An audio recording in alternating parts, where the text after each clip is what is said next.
everyone, welcome back to QSR Nation, your weekly source of food service marketing and business strategies for success. Here are your hosts, Josh, Beth, Tony, and Grant from the PFS Brands National Headquarters in Holt Summit, Missouri.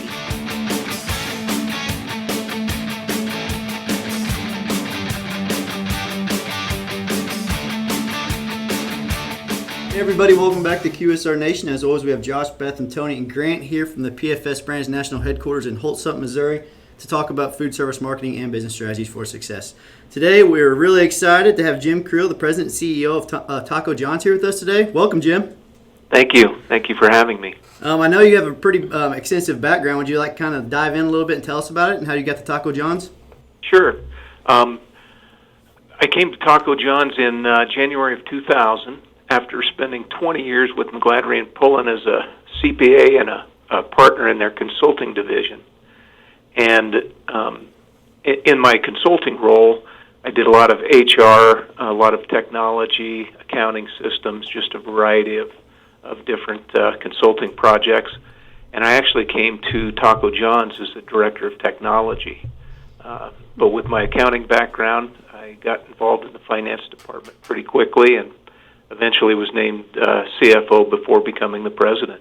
Very interesting. That's awesome. Yeah. Well, we are recording this on Tuesday, as many know it as Taco Tuesday.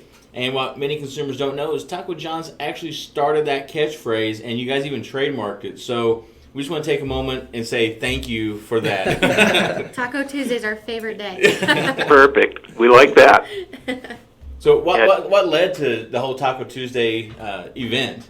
You know, back in the early 80s, Tuesday was the slowest day of the week for Taco John's franchisees. And so we had a franchisee in South Dakota who decided to advertise 2 crispy tacos for 99 cents. And it was really Taco Tuesday, TWO, in the early days of Taco Tuesday. And it became such a success that in 1989, Taco John's decided to trademark the phrase and change it to Tuesday with the traditional Tuesday spelling. Very interesting. Huh. Well, there are satisfied bellies all over the country that are very grateful. So I like to hear that.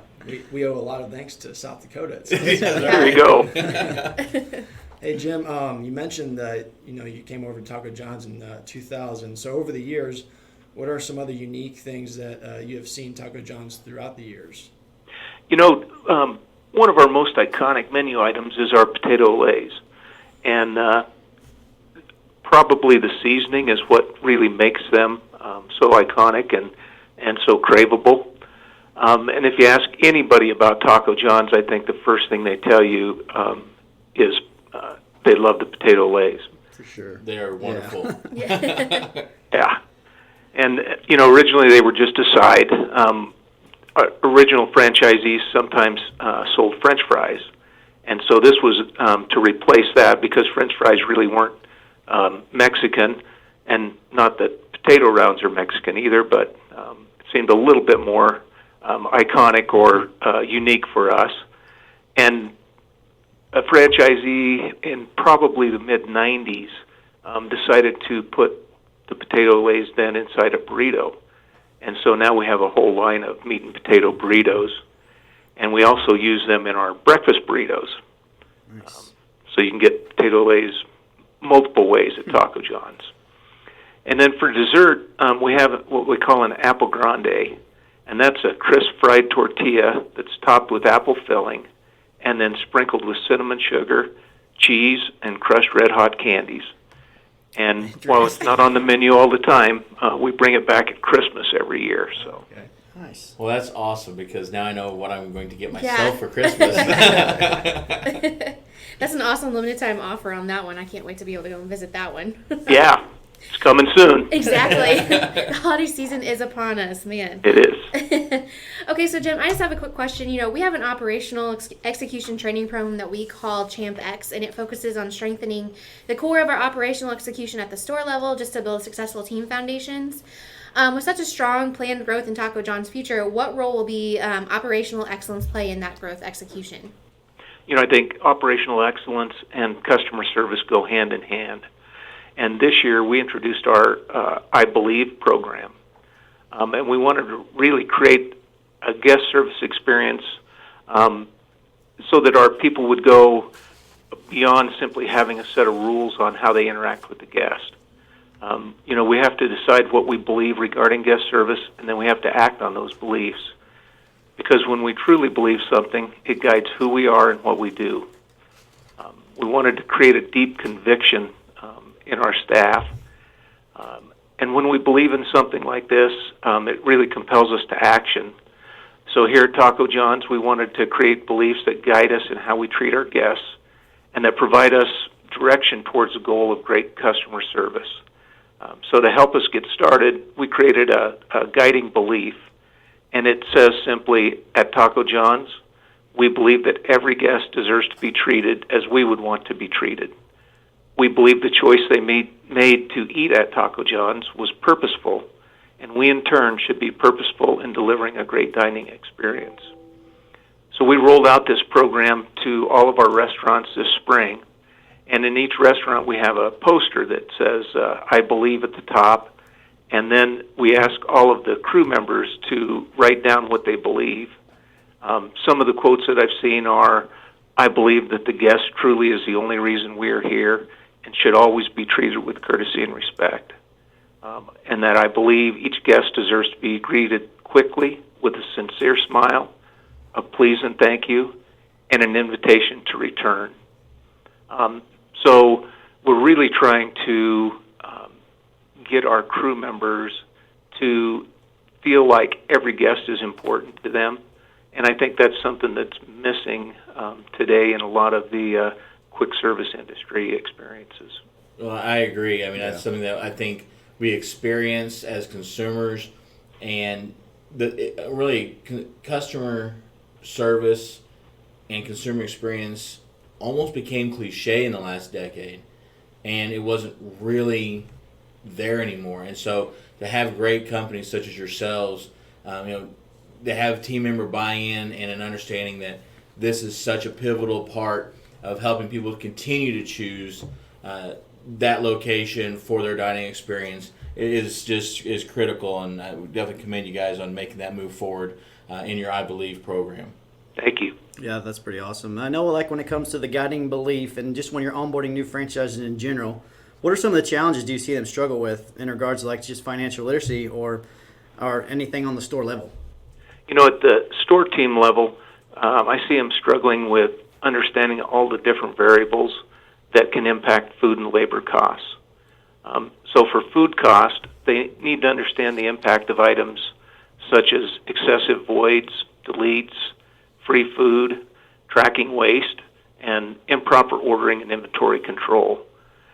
And then for labor, items such as proper scheduling to projections, avoiding overtime, making sure people clock in and out, as well as scheduling breaks for employees, and then managing the average hourly rate really are the areas that we try to work with them on. Yeah, we see that too, even in our own stores. So what are some of the initiatives that have helped these owners build up the financial knowledge of their teams and to better position themselves for success? We introduced this year what we call our sales and profit reviews. And so our franchise business consultants meet with the general managers at the stores and walk through their P&L with them to help them understand where those items are that they may be out of line. Every year we take all 400 of our stores and we load their P&Ls into a database so we can look at a store by sales volume and know what food costs should be running for that sales volume, what labor should be running, what all of the controllables ought to be running, and give them a place to start looking for ways to control their expenses. The other thing that we do is we're developing training materials for our owners that'll be out on our digital training site, and it will help them with understanding how to look at their P&L a little bit better. Well, and ultimately, I mean, that strong sales growth built from that great customer experience will help solve a lot of struggles in food and labor costs. For sure. Yes. Yeah. Yeah, and Jim, kind of along the same lines there, with businesses that are struggling with generating positive same-store sales, what are some marketing tips and things to look for that can drive growth for those stores? I think the biggest thing, and especially in the markets we're in, is local store marketing. So our large national promotions can draw attention and get short-term sales, but by being a member of the community and really supporting local causes, that works year-round. My vice president for marketing's motto is sales now and brand along the way, and really you have to be involved in your community, I think, in order to build strong sales. Absolutely. Yeah, I mean, we talk about that all the time, about just community involvement is so important, and it just gets your brand awareness out there. It also just helps you get your consumer awareness and just that word-of-mouth marketing. You have to do that. Yes. Okay, so now we have some fun questions for you, Jim. So what is Okay. one book that you would recommend to read and why you would do that? The book I read most recently is called Partnership is the New Leadership by Ty Bennett. And I know when I started, and I won't tell you how old I am, but it was a long time ago, it really was a culture, I think, everywhere of authoritarian leadership, more of a dictatorship. As things have evolved over the years, I really think we've learned that it's much better to be collaborative in working together. And whether it's supervisors and employees or franchisor and franchisees, the best ideas surface when we work together. And this book really helps bring that point out. And it's one that we've had our entire leadership team read at this point. Oh, wow. Okay. Awesome. So what do you feel is the marketing or industry trend that we're going to see in 2019? Well, I think that frictionless ordering is what we call it, but it's ordering that meets the guest's evolving lifestyles. So communicating our offerings at the right time, on the right device, with the right with the right offer, are the habits of strong marketing. So we expect to see mobile ordering and delivery to continue to grow in 2019, and we'll be testing that this fall in our restaurants. Additionally, we expect to see the kiosk make a big impact in 2019. And I think the kiosk will be a favorite of owners because of the continuing labor shortage in our industry. Right. Well, and that labor shortage is impacting people everywhere. I know we see it all over LinkedIn, through various HR companies posting, showing pictures of help wanted, apply inside, all over stores' front windows everywhere. So it's not even just a matter anymore of the quality of the labor, but it's also the quantity that's available to help these stores execute. Yes.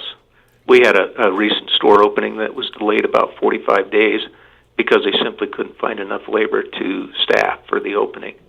Wow. That and so something like this kiosk would definitely help, because that can speed the time up. The customer can come in and place that order so that the labor you do have can be preparing the meal and getting that service going. That's a great key opportunity there for you. Right. So what would be one piece of advice that you would give either a new franchisee or someone considering open a franchise? I think the key for a new franchisee is paying attention to the details, and especially in the early days after they open. Again, you have to be fully staffed so that you can provide great customer service. The food can be great, but if the customer experience isn't, they probably aren't going to come back. Well said. Yeah. We talk about all the time here, you only have one chance to make a good first impression. Right. So, we always advise folks if they're going to do a grand opening, especially, do your soft opening first. Get any bugs worked out before you do jump into a great big marketing campaign to drive folks into your new location, because you want them to come back. Yeah. Yes, we've gone to a soft opening so that they've got a week or two experience before they really hit the grand opening and all of the advertising, and that seems to help a little bit. That makes sense for sure.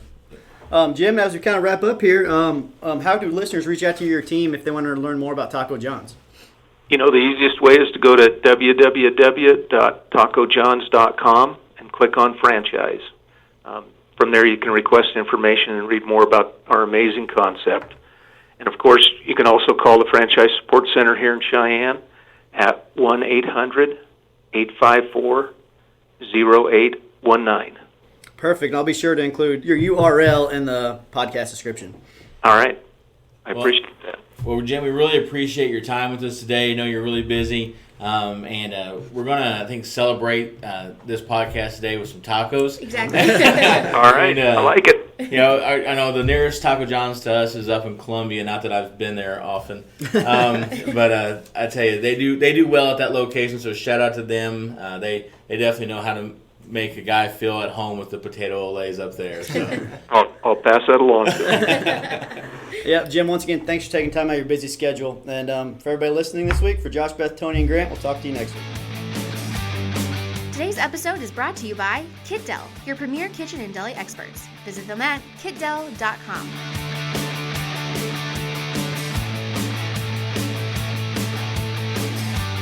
Be sure to stop by next week for another episode of QSR Nation. And be sure to check us out online at pfsbrands.com/podcast.